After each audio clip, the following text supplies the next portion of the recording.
Hello friends, आपका स्वागत है stock market outlook for Friday की इस सेशन के अंदर।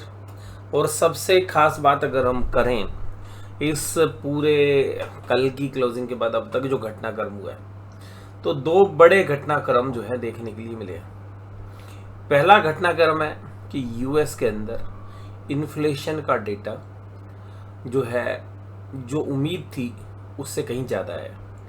यानी कि जो कंज्यूमर प्राइस इंडेक्स है, यानी कि रिटेल इन्फ्लेशन का जो डेटा है, वो 3.2 की उम्मीद थी जो कि 3.5 आया है। अब ये जो डेटा आया है, इस डेटा के बाद ये उम्मीद जगी है कि जो रेट ऑफ इंटरेस्ट घटने की उम्मीद जगी थी वो ख़त्म हो गई है। यानी कि उम्मीद ये जगी है कि जो उम्मीद जगी थी पहले, आज से 2-3 महीने पहले, अगर हम देखें कि भाई इंटरेस्ट रेट है वो घटेंगे, यूएस के अंदर वो सॉफ्ट होंगे, तो वो उम्मीद जो है कहीं दरकिनार हो रही है। और शायद इस साल रेट ऑफ इंटरेस्ट घटने की संभावना बिल्कुल ना के बराबर पहुंच जाएंगी। अगर एक और हाइक आया तो, अगर घटेंगी भी तो वो या तो दिसंबर के महीने के आसपास होंगी या वो अगले साल में जाएंगी। जिसके बाद डाउ जोन्स तकरीबन आज 200 पॉइंट कमज़ोर है और कल तकरीबन 400 पॉइंट कमज़ोर था। तो 2 दिन में 600 पॉइंट की कमजोरी आ चुकी है। एक ये न्यूज़ है जिसके चलते हुए इंडिया का भी जो सिंगापुर निफ्टी है, उसकी तर्ज पर जो हमारा गिफ्ट निफ्टी है, वो तकरीबन 250 पॉइंट जो है कमजोरी के साथ संकेत दे रहा है। अब ये तो थी कमजोरी वाली बात। दूसरी कमजोरी के संकेत कहाँ से आ रहे हैं? इंडिया की जो डबल टैक्सेशन अवॉइडेंस एग्रीमेंट है, यानी कि जो भी हमारा मॉरिशस के साथ डबल टैक्सेशन अवॉइडेंस एग्रीमेंट था, एक जो सॉफ्ट रूट था, मतलब इंडिया के पैसे को दोबारा से ब्लैक मार्केटिंग के थ्रू रूट करने का, और एक टैक्स हेवन की तरह जो है मॉरिशस को यूज़ किया जाता था, वो provisions double taxation avoidance agreement में ख़त्म हो गए। जहाँ से तकरीबन 4 लाख करोड़ रुपए की जो पोर्टफोलियो है वो प्रभावित हो सकते हैं। उसमें से कितनी सेलिंग होगी वो कह पाना मुश्किल है, लेकिन ये है कि अब जो फर्दर जो मॉरिशस रूट से पैसा आता था वो भविष्य के लिए बंद हो जाएगा, और एक सेंटिमेंटली कुछ इम्पैक्ट जो है हम कल बाजार में देख सकते हैं। तो ये भी एक नेगेटिव न्यूज़ ही है। अब जो पॉजिटिव चीज़ है वो कहाँ से आ रही है? पॉजिटिव चीज़ आ रही है डेटा से। अब डेटा पॉइंट क्या कह रहे हैं? डेटा पॉइंट ये कह रहे हैं कि भाई एफआईज ने भी दब के खरीदा, डीआईज ने भी दब के खरीदा, कैश में भी खरीदा, फ्यूचर में, सॉरी डीआईज ने आज मामूली खरीदा, लेकिन डीआईज पास्ट में बहुत खरीद चुके हैं। तो एफआईज ने तकरीबन 2778 करोड़ की जो है बाइंग करी कल कैश मार्केट में। उसके बाद 2484 करोड़ की इंडेक्स फ्यूचर्स खरीदे। उसके बाद 1000 करोड़ के स्टॉक फ्यूचर्स, और इसके अलावा जो ऑप्शंस में भी खरीदारी थी अगर हम देखें तो जो इंडेक्स ऑप्शंस में थे तकरीबन 25,500 करोड़ के आसपास की खरीदारी थी। तो एफआईज के डेटा काफ़ी मजबूत है, तो यहाँ से मजबूती के संकेत मिल रहे हैं। अब मेरा जो मार्केट में व्यू है, प्राइस एक्शन है, देखिएगा बाजार बेशक से 111 पॉइंट की तेज़ी के साथ बंद हुआ, लेकिन ये केवल और केवल क्योंकि निफ्टी बैंक निफ्टी दोनों की एक्सपायरी थी, बस ये एक्सपायरी में कल जब हम देख रहे थे तो खींचतान करके जो है बुल्स अपनी पोजीशंस बचा पाए, क्योंकि बुल्स की पोजीशंस थी, और वो मुझे लग रहा है कि जो एक्स्ट्रा माल खरीदा गया है वो भी अब ऑफलोड होना है। लेकिन एफआईज के डेटा थोड़े से मजबूत है, लेकिन यहाँ पर जो रेट ऑफ इंटरेस्ट घटने की साइकिल है वो शायद वीक पड़ती जाएगी। दूसरी बात क्या है कि कल टीसीएस के रिजल्ट भी आ जाएंगे, तो नेक्स्ट वीक में उसका इम्पैक्ट आना है। अब हमें ऐसा लग रहा है कि जो बाकी का महीना बचेगा वो काफ़ी वोलाटाइल रहेगा। हालांकि मैं पिछले 2 दिन से ये मान के चल रहा हूँ कि बाजार इन लेवल्स पर निकलने की अपॉर्चुनिटी दे रहा है बजाय कि नई एंट्री करने की। और कुल मिलाकर बाज़ारों के अंदर जहाँ पे करेक्शन आई, और जो शेयर्स पिछले महीने के बाद भी, पिछले महीने की करेक्शन जो स्मॉल कैप मिड कैप में थी स्पेशली, वहाँ से भी नहीं चले हैं, तो वहाँ पर आपको एक बार फिर देखना पड़ेगा कि उनके रिजल्ट किस तरीके के आएंगे।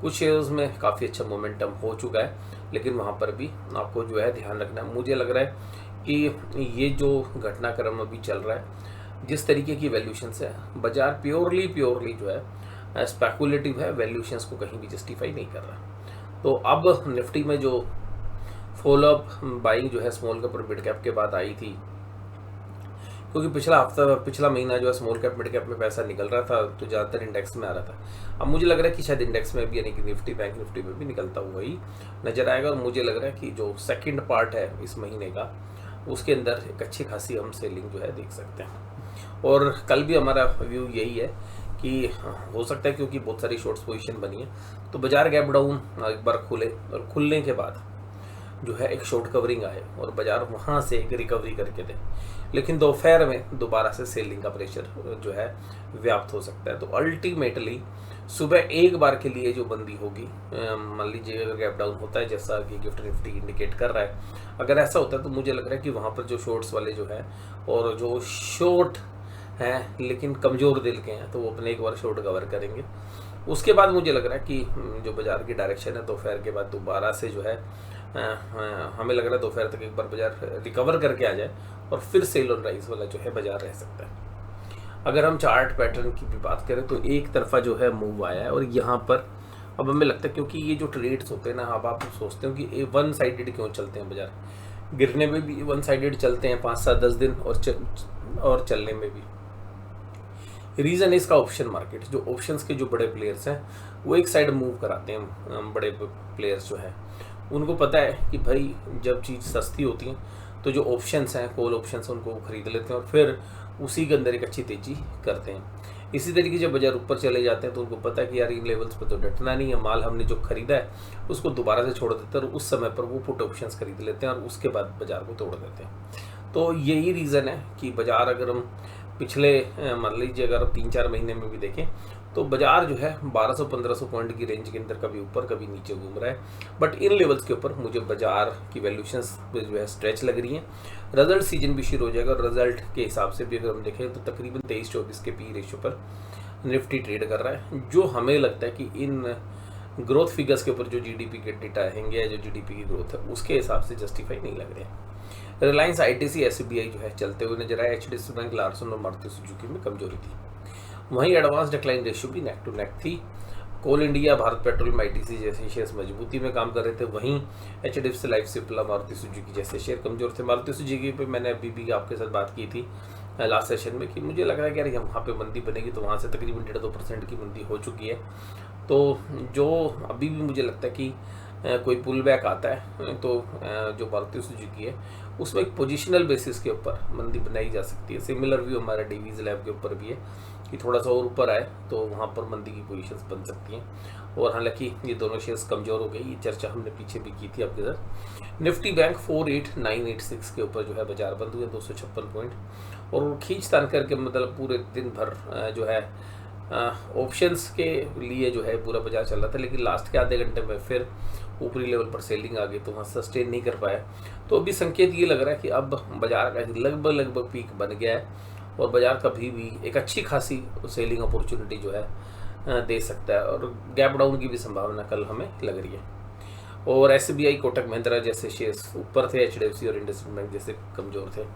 बंधन बैंक में भी देखिए खबरें हैं, उनके जो घोष जी हैं वो जो है पदमुक्त हो रहे हैं, तो जो कंपनी के चीफ हैं अगर वो बदल रहे हैं तो ऐसा नहीं है कि उसका कोई असर ज़्यादा होगा।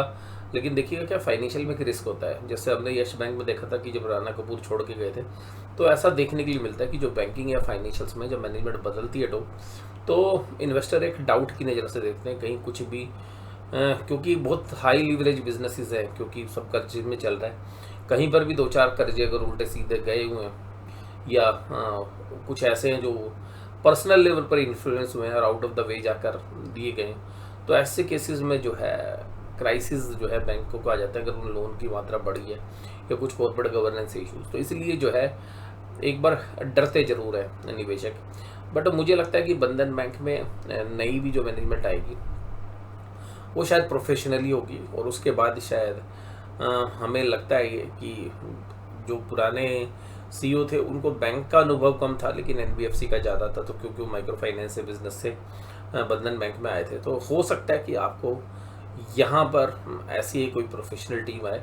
तो रिस्क रिवार्ड के एंगल से मुझे लगता है कि बंधन बैंक, वैसे तो मुझे अभी ऐसा लग रहा है क्योंकि जो रेट ऑफ इंटरेस्ट की साइकिल है जब तक ऊपर रहेगी तो लोन ग्रोथ तो अच्छी है, लेकिन इंटरेस्ट मार्जिन जो है नेम्स हैं वो बहुत अच्छे नहीं है। बट लॉन्गर टाइम का अगर रीजन है तो प्राइस वाइज बंधन बैंक में अगर मैनेजमेंट अच्छी आती है और फिर प्रोफेशनली मैनेजमेंट आती है, तो बंधन बैंक में इन प्राइस में, क्योंकि 52 वीक लो पर है, 5 ईयर्स लो पर शेयर ट्रेड कर रहा है और लगभग जो प्री कोविड लेवल्स थे वहाँ से ये तकरीबन 50-60% करेक्ट हो चुका है। और जो कोविड के समय जब करेक्शन हुई थी वहाँ से बस थोड़ा बहुत ही ऊपर है, तो उन्हीं प्राइस के आसपास आ गया है। तो ये सब चीज़ें हैं, लेकिन बीच में आफ्टर द कोविड देखिएगा इनके बहुत सारी जो एनपीएस थी वो राइट ऑफ भी की है इन्होंने, ये बातें भी आपको ध्यान रखनी चाहिए।